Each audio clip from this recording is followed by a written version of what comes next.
Hello friends, welcome back to my channel. Minerva తాళి ఎప్పుడు special అండి. వెళ్ళగానే మంచిగా టమాటో సూప్ ఇచ్చారు. ఎన్ని రోజులైందో టమాటో సూప్ తాగేసి. తర్వాత పాపడ్స్ ఇచ్చారనమాట. నెక్స్ట్ మంచిగా పుల్కాస్ ఇచ్చారు, ఫ్రెష్ పుల్కాస్ వేడి వేడిగా.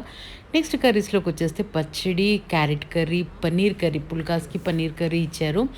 మంచిగా ముద్దపప్పు, ఒక ఫ్లేవర్డ్ రైస్, కర్డ్, మజ్జిగ చారు, స్వీట్, కచోరీ, ముద్ద వంకాయ కర్రీ అండ్ ఒక పులుసు కూర, బగారా రైస్ కూడా ఇచ్చారనమాట. అసలు ఆ స్వీట్ అయితే భలే బాగుండింది, సేమియా పాయసం టైప్లో. అండ్ మంచిగా రాగి ముద్ద ఇచ్చారు. దానికి ఆ వంకాయ కర్రీ కలుపుకొని తింటే మాత్రం అద్దిరిపోయింది టేస్ట్. నెక్స్ట్ రసము, సాంబారు కూడా ఇచ్చారనమాట. ఎక్స్ట్రాగా రసం సాంబార్ అయితే కావాలి కదా. దీంతో పాటు ఒక గ్లాస్ ఆఫ్ మజ్జిగ ఇచ్చారు. మంచిగా వేడి వేడి అన్నంలో కొంచెం పొడేసుకొని నెయ్యి వేసుకొని తింటే అద్దిరిపోయిందండి. ఇంట్లో కూడా తింటాము, బట్ ఏంటో మినర్వాలో అదొక స్పెషల్ లాగా అనిపిస్తూ ఉంటుంది అనమాట. దీంతో పాటు ఒక వెనీలా ఐస్ క్రీమ్ ఇచ్చారు లాస్ట్కి. అండ్ బనానా తోటి మా మీల్ అయితే కంప్లీట్ అయిపోయింది. ఇది కాజాగూడలో ఉన్న మినర్వాకి అయితే మేము వెళ్ళామండి లంచ్కి.